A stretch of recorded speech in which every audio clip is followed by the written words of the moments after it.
A wrestler's finisher is their unique move that they use to put away the competition. It doesn't always have to be something special, as long as it's what they use as a last resort to win the match. I decided to go through and find the succession rate of all of these Stardom finishers. That was until I realized that I would have to go back to at least 2015 since Junga Kyona debuted her finisher in her first ever match. Then I decided that it would be more helpful to see how effective the finishers are now in present day, so I went and rewatched every match in 2019. It took well over 20 hours of just rewatching the matches at 4 times the speed, but I finally did it. It took me about 2 weeks to document everything, but it's definitely worth it to see how powerful each finisher really is.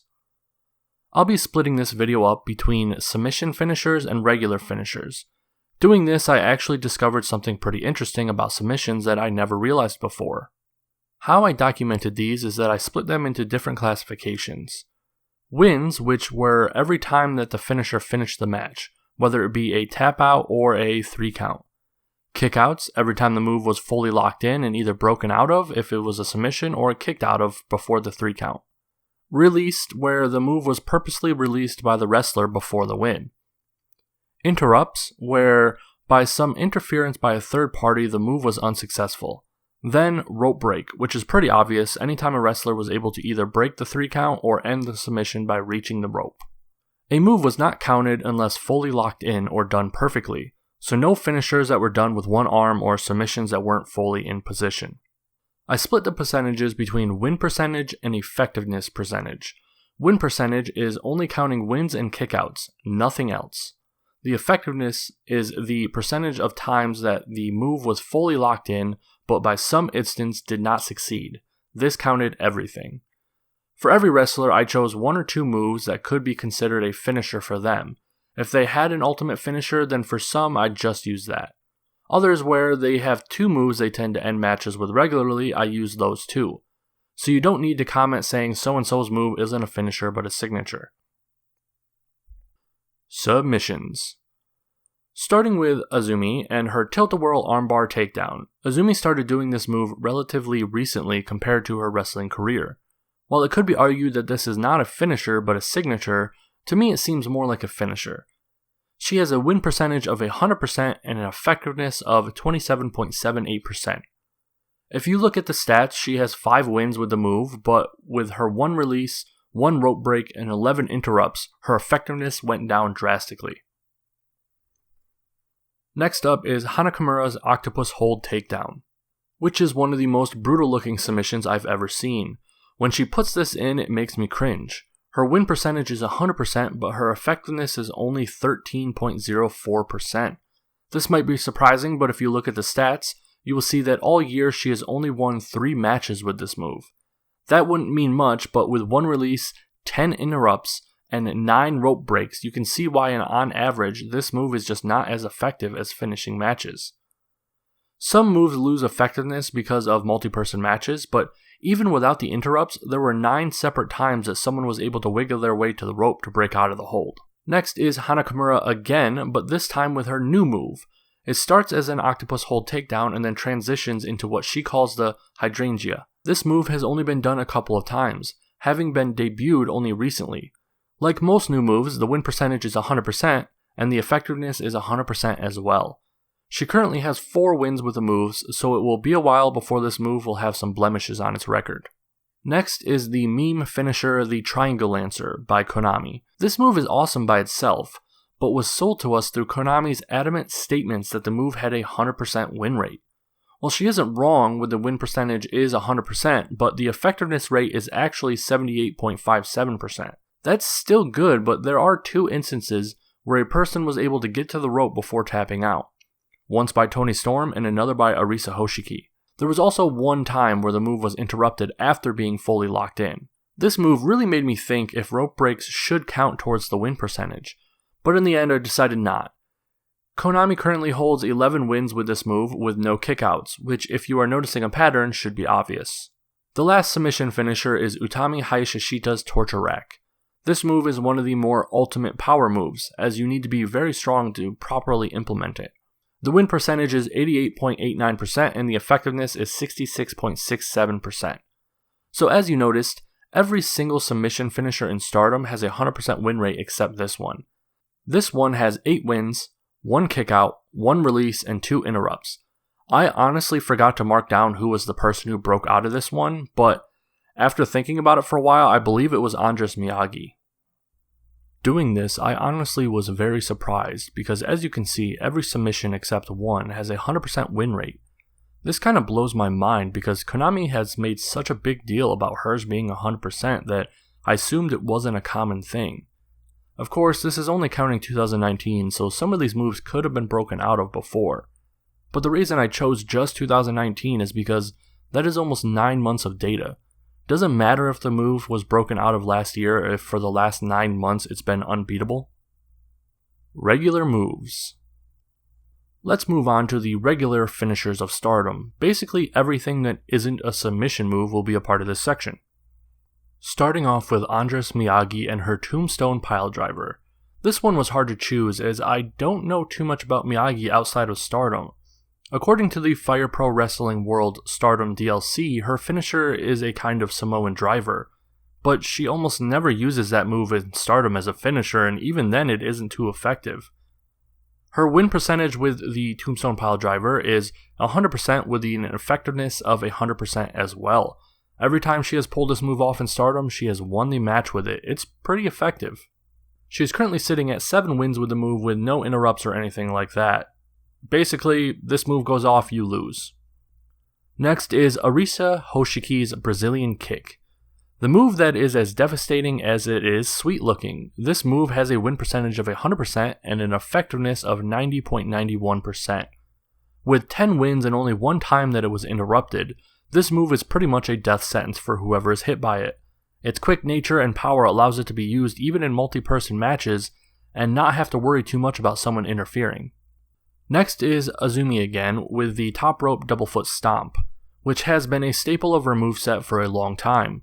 I think we can all agree that we hope this isn't her final choice for a finisher, but for now it's fine. Its win percentage is 42.11% with an effectiveness of 30.77%, so obviously not doing too great here. She has 8 wins, 11 kickouts, and 7 interrupts. Basically, if she does this move, then more often than not, it won't end the match. For who she usually wrestles, I think it's pretty great considering. Next is B. Priestley's Curb Stomp. Those really new to Stardom might not have known that B used a different finisher than her current one. Well, she did. It's called the Curb Stomp, and it's one of my favorite wrestling moves. Her win percentage is 71.43% with an effectiveness of 62.5%. While she has a total of 5 wins with this move, it was kicked out of 2 separate times and with 1 rope break.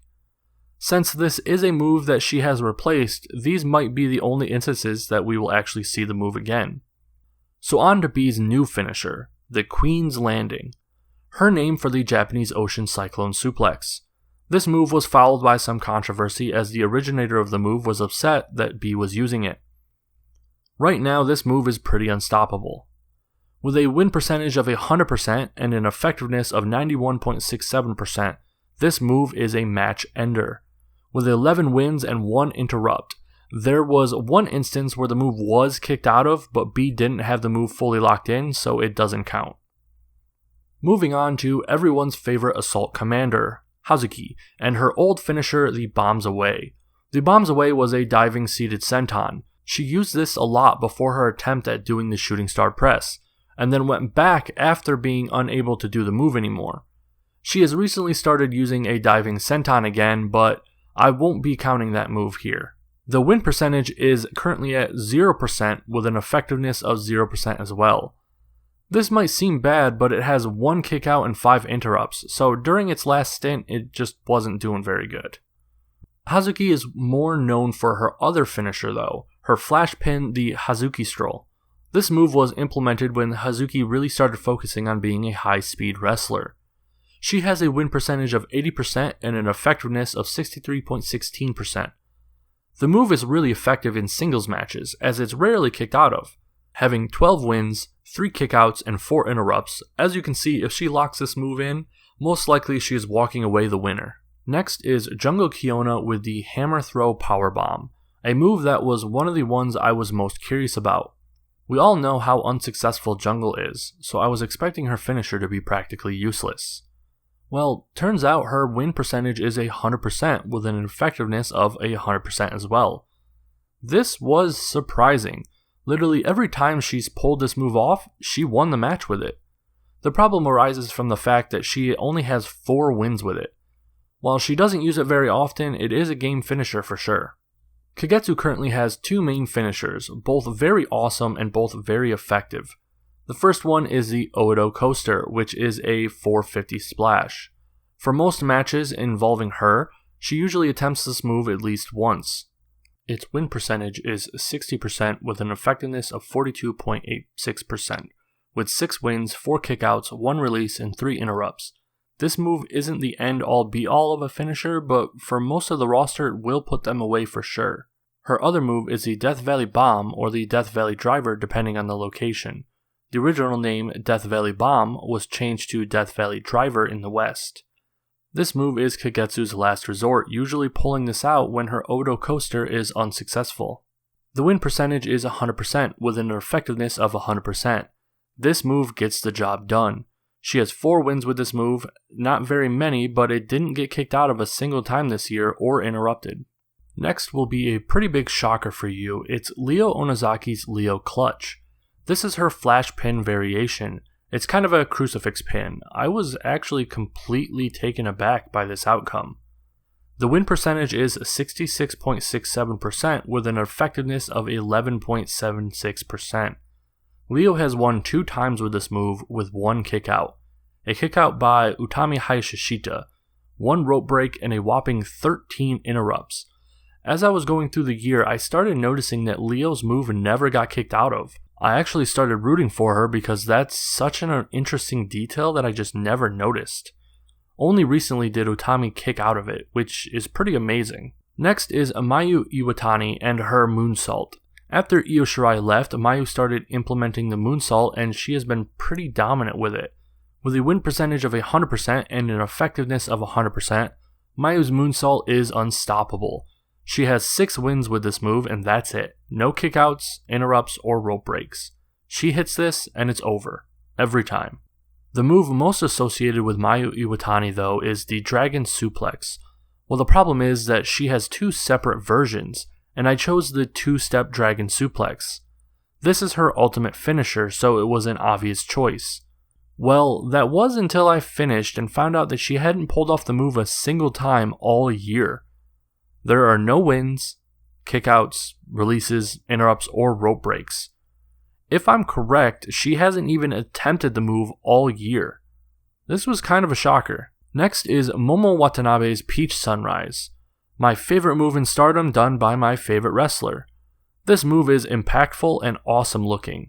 It's obvious that this one was going to be powerful. She basically ran Stardom for a year with this move. The win percentage is 83.33% with an effectiveness of 71.43%.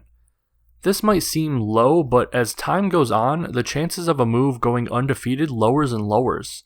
She has 10 wins, 2 kickouts, 1 interrupt, and 1 rope break. The kickouts were done by Toni Storm and B. Priestley.